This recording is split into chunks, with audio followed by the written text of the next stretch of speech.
On vous souhaite la bienvenue à ericlatour.com. Il a 78 ans, mais il est drôlement en forme. Il fait beaucoup de photographie. Il a visité plus d'une soixantaine de pays et même dans certains cas, il y retourne. C'est le cas du Pérou et du Machu Picchu. Paul Laforêt, évidemment, y est retourné là, tout récemment. Pourtant, il avait déjà fait un premier périple en 2002 dans ce coin-là du globe. Mais là, cette fois, avec ses nouveaux appareils, des appareils numériques, il a même revisité ou visité des trucs qu'il avait manqués à l'époque. Bref, on fait le tour d'horizon aujourd'hui du Machu Picchu.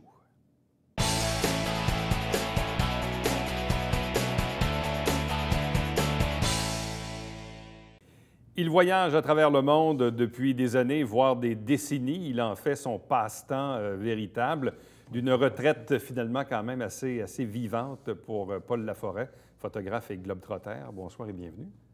C'est une belle présentation. J'essaie de varier un peu quand même. Oui, c'est pas facile parce que je viens souvent. Mais là, Paul, ce qui est intéressant dans ce cas-ci, c'est que, bon, tu en avais fait mention la semaine dernière, puis là, cette semaine, on va parler davantage du Machu Picchu et aussi de la Bolivie un peu plus tard dans une autre émission.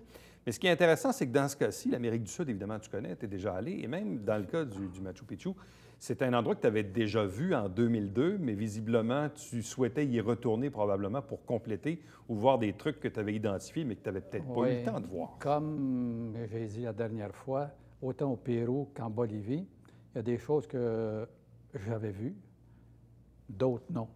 Alors, mais en même temps, même revoir certaines villes, par exemple, ou Machu Picchu une deuxième fois, c'était pas déplaisant, au contraire. D'ailleurs, heureusement que j'avais fait en 2002, parce que j'aurais jamais fait les photos que j'ai ici aujourd'hui. Bon, et d'une part, de 2002 à aujourd'hui, on a changé de technologie aussi, là. Là, tu es drôlement bien équipé dans le numérique. Il y a ça, mais il y a des choses que je n'aurais pas su. Et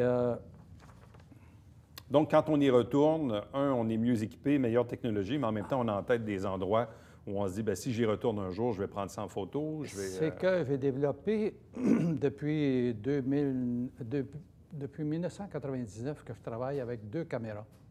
Sauf qu'à l'époque, j'avais des lentilles semblables avant le numérique. Et là, c'est pas ça. Souvent, on me fait demander pourquoi j'ai 2 caméras avec moi. OK? Et c'est quoi l'avantage d'avoir 2 caméras? Bon. S'il n'y avait pas d'avantage, je ne vois pas pourquoi je me chargerais de ça. Effectivement, là, ça serait un peu... Bon, ça, c'est ma façon actuelle. Elle va changer au prochain voyage. J'aurai une ceinture à la place parce que là, je ne suis pas à l'âge de 38 ans, là, j'ai 78. Et c'est pas la première fois que j'ai mal dans le dos à cause du poids. Mais l'attelage doit quand même amortir un peu le poids, je présume? C'est que l'attelage tire. L'attelage tire sur le dos. Ouais. C'est ça mon degré de difficulté. Et à la longue, comme à Machu Picchu, où j'ai passé du lever le matin à 4 heures, j'ai pris mes caméras vers 5 heures, et je suis sorti du site de Machu Picchu à 10h05. Alors, j'ai passé 5 heures avec ça dans les mains, accroché après moi, et sur le site, c'était pété. Mais ça ne te fait rien. Et je reviens à ma question initiale. Oui. Pourquoi 2 appareils? Ah oui, on va faire l'expérience tout de suite. C'est-à-dire? Là, Éric, tu vas m'écouter. Et pour le public qui va te regarder, ça va être le fun. J'ouvre ma caméra. Oui. OK? Elle est à 24 mm. La prise de main, c'est toujours pareil. Main gauche, tu es droitier, bouton ici. Tu vas regarder dans le viseur et tu vas prendre le temps d'écouter ce que je vais te dire. On va faire l'expérience avec l'autre caméra après et tu vas comprendre très vite. Bon. Et là, je fais quoi avec ça? Là, viseur dans ton œil. Oui, ça va? Non, vise d'abord en pleine face de toi. Ça va? Bon, observe maintenant, avance ton œil, n'aie pas peur, t'es gêné. Regarde ce que ça donne comme cadre. Plafond, mur, les personnes. Observe c'est très large. Le cadre. Ouais. C'est très large.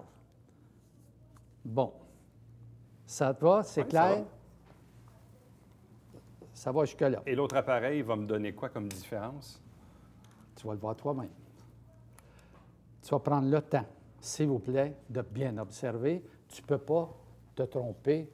Approche de ton œil et tourne vers le centre, s'il vous plaît. Observe le plafond, observe le plancher, observe la table en avant de toi, observe l'ensemble de la pièce. Bien, je trouve qu'il y a plus de clarté. Indépendamment de ça. Bon. Il y a plus que ça, il y a beaucoup plus que ça. On va chercher plus haut, plus bas et plus sur les côtés. C'est toute la différence au monde. Et pourquoi cet appareil-ci nous permet de faire ça et pas l'autre? C'est la lentille. C'est pas Mais l'appareil. tu ne pourrais pas interchanger les lentilles à ce moment-là, avoir un seul appareil et interchanger des lentilles?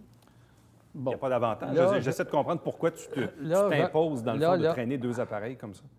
Là, il faut comprendre le type de voyage. Si je suis seul à la Jacques-Paul, comme à l'époque, tu te souviens de Jacques-Paul? Oui. Jacques-Paul avait toujours sa sacoche accrochée après lui, ses lentilles avec lui. Là, j'ai des lentilles avec des capteurs. C'est full frame, ça. Les capteurs sont grands. Si je décroche trop souvent mes lentilles, que je change de lentilles, le risque de poussière sur mes capteurs est très grand. C'est sûr. Mais en même temps, quand je suis avec un groupe, comme à Machu Picchu durant tout le dernier voyage, je dois suivre. Je ne peux pas passer mon temps à changer mes lentilles. Ça ne va pas. Et je suis toujours prêt comme c'est là. Je m'impose ça, oui. D'ailleurs, il n'y a pas grand monde qui s'impose ça, soit dit en passant, là. Mais j'aime travailler comme ça. Ça m'a permis, là, je suis en train d'en sauter un bout de ce que je veux dire, là. Ça m'a permis à Machu Picchu, sachant que j'avais déjà vu en 2002, la majorité des photos qui vont être sur l'écran ont été faites, ça c'est 104 degrés. Ouais. 14 mm, l'autre c'est 24, 70. Je peux zoomer avec l'autre, celle-là elle est fixe. Mais même si elle n'était pas fixe, j'avais avant une 14-24. Mais j'ai réalisé d'abord que celle-là est plus légère, mais en même temps, 14, ça me suffit parce que moi, rendu chez nous, j'ai 46 millions de pixels là-dessus. Alors, je peux changer, d'ailleurs, toutes les photos que vous avez ici sont toujours recadrées. Ce n'est pas un problème. Puis en plus, je peux te dire une chose, là. Les deux caméras sont neuves, les deux lentilles aussi, c'est ce qu'il y a à la fine pointe sur le marché. Alors, quand je suis arrivé à Machu Picchu, le matin, moi, j'avais déjà une idée comment travailler, même si à Aguascalientes, quand j'arrive la veille, je ne reconnais rien là.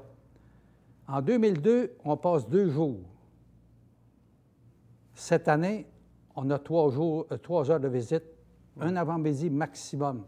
Mais à Aguascalientes, quand je descends du train, parce qu'il y a 2 façons d'aller à Machu Picchu, il n'y en a pas 4, 5. 2. Ton sac à dos, sentier des Incas, je ne me rappelle pas, c'est peut-être 3 ou 4 jours, quelque chose du genre, dépendamment du temps que tu as. Il y a l'autre façon, c'est le train. Le train qui nous permet de longer la rivière Urubamba, qui, elle, fait le tour de Machu Picchu. Et là, c'est un spectacle en même temps au niveau visuel. Bon. Qu'est-ce qu'il y a de si fascinant dans cette destination d'aller à Machu Picchu? C'est quoi l'histoire? C'est quoi les attraits? Qu'est-ce qu'il y a d'intéressant à aller à Machu Picchu? Je vais te prendre la liste, si tu veux, pour faire des comparaisons. Je vais y venir à la fin.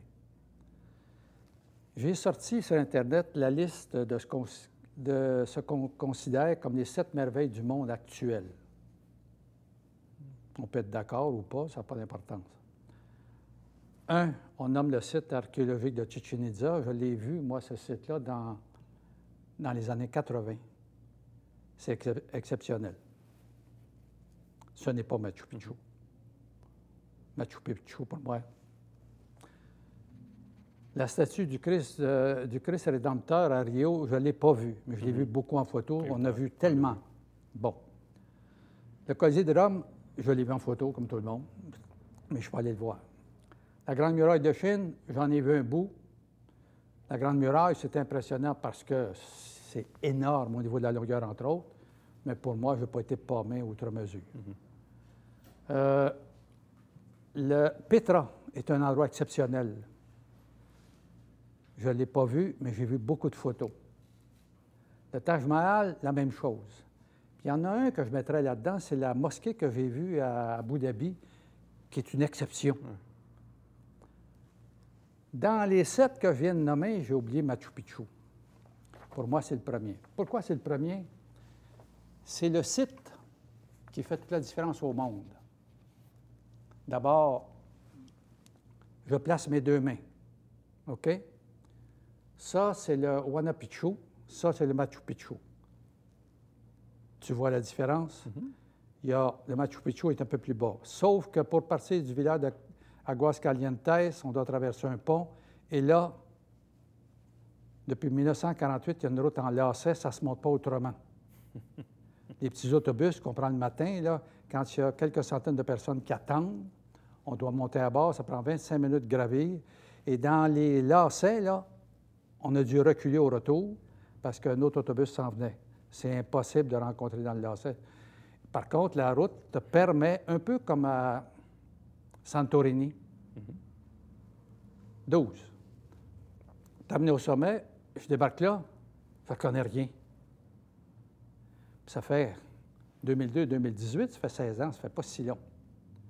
Quand on descend à Machu Picchu, ici, le Huayna Picchu, il est de l'autre côté. C'est que sur les photos, on le voit très, très bien. C'est une petite butte qui a 1000 pieds plus haute que la cité de Machu Picchu. La cité, elle, est située entre les deux ici. Puis ici, c'est une forme de plateau granitique sur lequel on a construit la cité, les terrasses et tout ça. Et comme ça a commencé vers les années 1440, si je me rappelle bien, avec les terrasses et autres, puis je pense que ce site-là n'a jamais été fini à l'époque. Or, quand on s'avance, là, il y a un circuit d'établi pour la visite. Hein. On ne peut pas se promener n'importe où, n'importe comment. D'abord, c'est obligatoire d'avoir des guides et tout est contingenté là-bas. C'est très bien structuré. Et soit dit en passant, là, le Pérou, ça nous coûtait, c'est pas moi qui payais parce que c'était payé avec le groupe, là. C'est presque 70 $ par jour canadien, 2000 à 2500 personnes par jour. L'été, juillet, août, c'est 5000. Ça fait pas mal d'argent dans les coffres. Or, la situation, mon Machu Picchu est à 1000 pieds plus haut que la rivière que je vois en bas ici, qui contourne le Huayna Picchu qui est là, continue à contourner. On a construit dans la partie du plateau entre les deux ici, tout l'ensemble de la cité, la partie urbaine qui est là, et la partie agricole qui est ici avec les terrasses. Les terrasses, je ne les ai pas comptées. Il y en a un paquet. Combien, je ne sais pas. Et quand on arrive sur le site, on doit passer par la maison du... C'est la maison du surveillant, là. Et après ça, on enclenche le circuit et on passe un gros 3 heures en commentaires et autres. Mais le coup d'œil, quand je parlais d'une femme tantôt qui est assise à côté de moi, là, j'ai tapé sur l'épaule pour qu'elle fasse une photo avec moi. Et Claude pourrait la mettre sur l'écran. Je ne la connais pas, je ne sais pas son nom, je ne sais rien. C'est juste pour la photo, pour le fun, là. Elle me dépasse de ça, de la tête. C'est pas compliqué. Elle a un enfant à côté. Mais elle est assise à côté de moi et elle est... ébahie. Elle n'est pas la seule. J'avais la chance de vivre ça une deuxième fois, mais ma chance était beaucoup plus grande cette fois-ci, pour une raison. On arrive, ma première photo est à 6h47. La dernière, 10h et quelques minutes. 6h47, comme on est en climat tropical, là, il tombe 2000 mm d'eau par année, ça fait 200 cm, ça fait presque 7 pieds d'eau. Ça fait beaucoup d'eau, ça. Or, à la période où on est, la période des pluies vient de se terminer il n'y a pas très longtemps, mais l'humidité est forte parce que si on regarde la rivière qui est au niveau du village de Aguascalientes, d'où on part, on monte 1000 pieds, on sort ici, on continue à marcher, on redescend. La cité était peut-être quoi, 150 pieds plus bas à peu près, tout l'ensemble, et le Huayna Picchu est en haut. Alors, ce qui fait que là, tu as un bassin d'humidité qui est très fort. Or, à l'heure qu'on arrive le matin, c'est ce qui fait que je suis si fier de ces photos-là. C'est que je suis dans une période exceptionnelle au niveau de l'humidité qui commence à lever. On est dans une dimension que j'appelle surréaliste. on ne sait pas trop dans quoi on est. Ça fait un type de photo assez exceptionnel pour moi. Puis j'en fais beaucoup quand même, là. Je n'ai pas l'habitude de parler de mes photos, mais là, j'ai un dossier. Je peux t'assurer, dans tout ce que je fais en numérique, j'en donne 100 000. J'ai un bagage unique. Est-ce que les photos finissent quand même par traduire le côté majestueux du site? C'est-à-dire que malgré tous les bons appareils du monde, malgré les meilleurs photographes du monde, quelle est la différence entre prendre tout ceci en photo et le vivre sur place? Et le voir avec ses propres yeux? Je vais essayer de répondre à ta question. Tu t'en vas où à l'été, toi? Tu me l'as expliqué la dernière fois. Écoute, jamais une photo pourra rendre quelque endroit que ce soit. Je pourrais te faire des drôles de comparaisons, là. Les choses se vivent parce qu'elles se vivent au moment où tu les vis. J'aurais beau vous amener... J'ai amené ici à peu près une centaine de photos du Machu Picchu, là, puis de Aguascalientes, le village, là, où il y a un monde fou, là. Ça n'a pas de bon sens. Je ne pourrais jamais. Sauf que, il y a une chose que je sais. Mes amis de la photo, c'est mes meilleurs juges. Ouais. J'en ai 492 à l'heure actuelle qui reçoivent, dans 9 blocs différents, les dossiers que j'ai montés.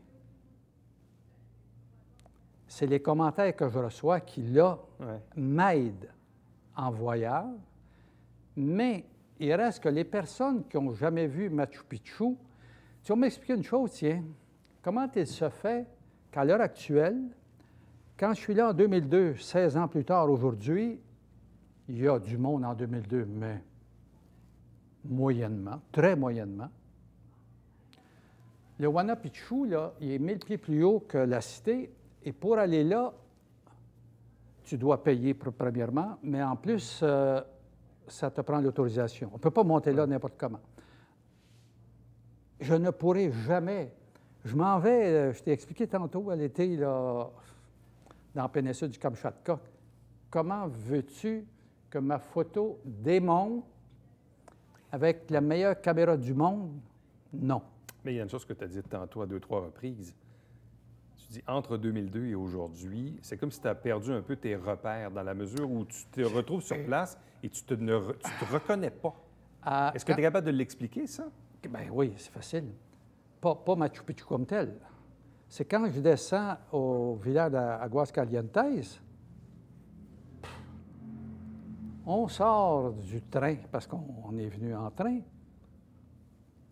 Là, je débarque dans un village de boutiques. Je ne reconnais rien. Lorsque je traverse la rivière Arumbamba, qui fait le tour du site Machu Picchu, OK? C'est toujours la même, d'ailleurs, qu'on longe dans notre fameux train. Là, je me reconnais. J'arrive sur la rue de l'autre côté de la rivière, qui n'est pas très large. Dans la rue des hôtels, rien. Zéro. Comme le lendemain matin, j'arrive en haut du site, j'ai jamais oublié une chose. Coudon, je n'étais pas sous, là, je ne prends pas de boisson, j'en prends un petit peu. En 2002, je débarque d'autobus, petit autobus comme aujourd'hui, là, parce qu'ils doivent avoir, les autres, au moins 15 à 20 petits autobus. Il y a beaucoup de monde, là, aujourd'hui. C'est la folie du tourisme qui a changé les choses. La réponse est simple. Quand j'arrive au sommet, je me rappelle très, très bien, il y a une espèce de restaurant sur ma gauche. On débarque, puis pas loin, il y a un portail en pierre. J'ai Machu Picchu à mes pieds. Je débarque cette fois-ci, j'ai une immense carte sur un mur, j'ai un restaurant très gros, je ne reconnais rien, sauf au moment où, avec le guide, on prend le sentier pour passer à la maison du gardien. Là, je commence à me reconnaître parce que le site comme tel, il n'a pas changé, lui. Il est toujours aussi beau, il est toujours aussi net, toujours aussi bien entretenu. Il y a des hommes qui travaillent là-dessus constamment. Mais cette situation particulière je te dirais, mon cher ami, je pourrais te dire à une tonne de monde, prends l'avion et va voir parce que, pour répondre à ta question de tantôt, jamais je pourrais, même avec les caméras que j'ai là, puis surtout que le plaisir que j'ai eu de travailler à 14 pour donner de l'ampleur, parce qu'en arrière, tu as les angles qui sont là, qu'on voit très bien. Alors, ça te prend... Il ne faut pas que tu zoomes, là. Il faut que tu élargisses. Quelqu'un qui va en Amérique du Sud doit mettre sur son itinéraire une visite au Machu Picchu. Non, Pas nécessairement? Oui, bien, non, je vais répondre. C'est un incontournable. Oui, non. D'ailleurs, je te dirais le Pérou. Le Pérou, parce que... Moi, je fais très attention aujourd'hui quand on me pose une question sur quelque chose en précis comme ça, parce que le Pérou, c'est un pays, il y a du monde, puis il y a différents sites à voir. C'est sûr que Machu Picchu, pour moi, là, je te l'ai dit tantôt, il n'y a rien de ce que je connais. J'en connais quand même pas mal, là. Quand je te parlais d'Angkor tantôt, je te parlais de Chichén Itzá, comme site d'une cité où il y a eu possiblement 500 habitants. Certaines lectures, 1800, c'était variable, parce qu'on cultivait, on faisait de tout là. Je ne connais rien comme site géographique, rien. Tous les autres que j'ai nommés n'ont rien de semblable et de comparable où tu t'assois, puis tu as dans la face un spectacle tellement hors du commun. Et qu'est-ce que tu recommanderais aux gens qui vont là ou qui veulent y aller? S'acheter un cellulaire pour faire de la photo. C'est moins lourd et drôlement performant aujourd'hui. Fais-moi pas rire. Je le sais, mais... Là, il faut que je pose une autre question, mais quand tu es assis devant ton ordinateur et tu regardes les photos qui proviennent de tes deux appareils, si je les mélange, là, es-tu capable de dire lequel est lequel? Ben oui. Oui? Ben oui. 14 mm puis 70 mm. Tu le vois à l'œil, là? Ben oui. Ça, c'est comme la qualité. Chez moi, mon écran de télévision, mon écran d'ordinateur, mes appareils photo, malgré que mes appareils photo, mon écran de télévision et mon ordinateur ne peuvent pas donner ça. C'est impossible. Quand je sors la photo originale à 46 millions de pixels, full frame, avec la qualité de l'enseigne que j'ai, l'ordinateur ne peut pas donner ça. Ouais. Puis c'est des gens se vantent aujourd'hui qui ont du 4K. 4K, c'est 8 millions de pixels. Voyons donc. Quand j'envoie mes photos à mes amis de la photo, j'ai toutes sortes de remarques. Il y en a qui trouvent mais moi, je ne sais pas à l'autre bout comment ça sort. Et quand je vois un bonhomme avec qui je déjeune le matin, qui regarde des photos sur son cellulaire, ben oui, l'image est grande de même. Mais moi, j'ai agrandi des photos chez François Derry de 7 pieds de largeur. Je pourrais faire mieux que ça avec ça, soit dit en passant. Les cellulaires sur les sites de visite, j'en vois à la tonne. Des selfies, j'en ai vu à la tonne. J'en ai fait avec 3 filles. D'ailleurs, je n'ai pas osé emmener les photos ici. J'ai eu tellement de plaisir parce que les filles sur un des sites archéologiques, c'est... j'ai oublié le nom là, parce qu'il est trop compliqué. Ollantaytambo, là, les 3 filles sont là, puis ils s'amusent dans une porte, puis je les regarde faire, puis je les photographie. Or, elles me voient, puis j'embarque, je joue le jeu. Mais ce qui me fait rire du selfie, tu sais quoi? Je vois des Chinois à tonnes au Cambodge. J'en vois au Kenya. Ils se photographient la face sur un site comme Machu Picchu. Ma face, je la vois dans le miroir le matin quand je me rase, là, tous les jours. OK? Là, ils se regardent la face. Le site est d'une rare beauté en arrière. Le cellulaire va te donner une image très floue du peu que tu vas voir. C'est ça. Mais ce qui est important, c'est de rapporter ta face. Je n'oublierai jamais les Chinois que je vois au Cambodge sur encore là. Eux autres, leur spécialité, c'est de placer l'individu dans une porte, puis de le photographier dans la porte. Le site ne les intéresse pas. Là, moi, je ne comprends rien. C'est bonne parole, Paul. Merci beaucoup. Et on se revoit une prochaine émission, cette fois pour aborder le cas de la Bolivie. Ah, c'est dans 3 heures, Salut. Que je fais ça? Au plaisir. Salut, reste avec nous. Au retour, la conclusion de l'émission.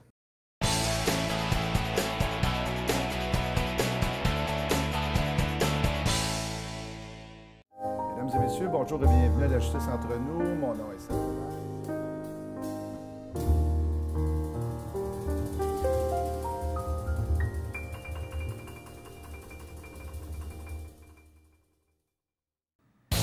Salut, ici Alexandre Baudouin. Et François Trépanier. François, cette semaine à Sport Express, sur les plans politiques, on dirait l'honorable Claude Raymond. Oui, on parle de la classique Claude Raymond, du fond Claude Raymond et peut-être du retour des expos. Ça va être toute une émission à coup sûr. Manquez pas ça.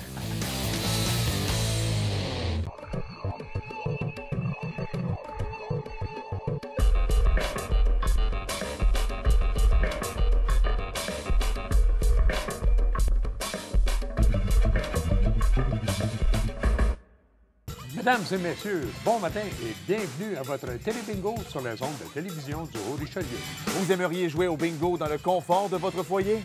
C'est possible. Tous les dimanches matins, 9h30, à la télévision du Haut-Richelieu, maintenant en haute définition au 609. C'est 4 000 $ en prix à chaque semaine. Pour vous procurer les livrets du télébingo, c'est facile. Consultez la liste de nos 30 dépositaires au www.tvhr9.com.